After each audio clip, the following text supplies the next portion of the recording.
Sounds good. Nigeria Chambers from Big O Belt Media. It is a complete pleasure to talk to you both, Jasmine and Tori, today about your new series, Emperor of Ocean Park, coming to MGM Plus July 14th. How are you two doing? We're good. We're We're great. good. Thanks for having us. Listen, this is the most interesting pairing of the day because we done heard all the bad things about Uncle Oh, Jack, but Maxine's introduction is very subtle. You're like, well, why would they put this is what I'm gonna do because I have watched a good chunk of the series thus far. I want to start with you, Jasmine. What can you say about Maxine and what might folks need to expect about this? I got to say, her introduction at the skate ring, I was feeling that. Only to Okay. know that it's got to be a little 360 going on with that there. So, what can you So say? I'll say that. I can tell you watch a lot of television because you yeah, do. yeah. Something's coming. Yeah. Um, I would say it's the most beautiful flowers that sometimes we have to watch out for. Oh, Oh, okay. Or like, Okay. I'm gonna text that to myself.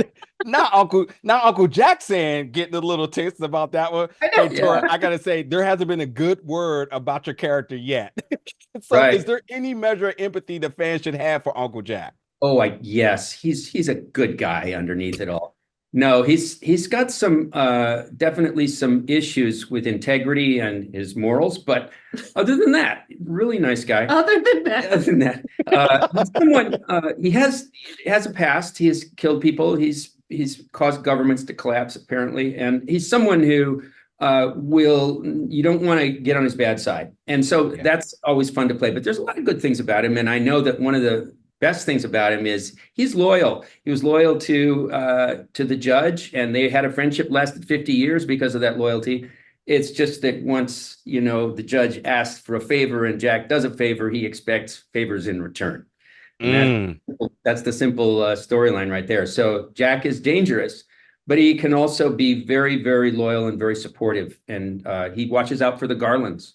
He does, you know. mm, that right I don't know what there. they've been saying about me, but he's been watching out. He's been watching out for him. So The fact that you two are both playing, I guess for lack of better word, pulverizing characters here. What was sort of your excitement coming into a show that's really driven on the characters and honestly, it keeps you guessing episode to episode. Like that's why I wanted to ask you, Tori, about Jack because I haven't heard anything good. So I'm like, I feel like this is a trick. I feel like I might need to start exploring some empathy for him. But for you two, I just want to know as actors, what is it like to be in a series that is really driven on the mystery of the complexities of these characters? it's a dream. It's a dream, Great writing is the backbone of great acting. Mm, So this is just like a buffet of good things. Being able to play people who make people feel strongly about them, that's my dream. Now, I'm not gonna like it when I get like the weird tweets that are like, "What's she really about? What are you doing?" I'm gonna be like, "Hey, like fight on my girl, like be nice to Maxine."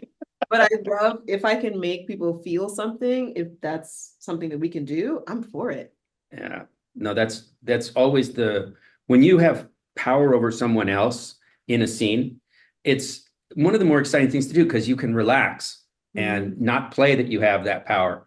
And so it's a feeling of kind of luxuriating, kind of wallowing in this wonderful like space to be whoever you are, however you want to be, because you got the power. And that's where Jack always comes from. There are these actor games we played in school where you hold a playing card over your head. You don't know what your card is, but if you have the ace, everyone's like going, whoa, whoa. So I yeah. always felt like I had like an ace and I'm walking around doing this. And it was exciting, real exciting to play him. Another quick question I want to ask you, and I think primarily for you, Tori, here is because we do jump a little bit with the timelines here. Can you talk about some of the creative like differences you gave on both ends of the story? Well, yeah, the one of the great things about having a timeline story where you're going back sometimes to the 90s and coming up to 2023, 2024, is audiences get to dive into that time in their own lives and they remember that song. They remember when that came out. They remember when the phones flipped, or some of them do. I don't know if you remember flip phones. Yes. Okay. Okay. I don't know. Okay.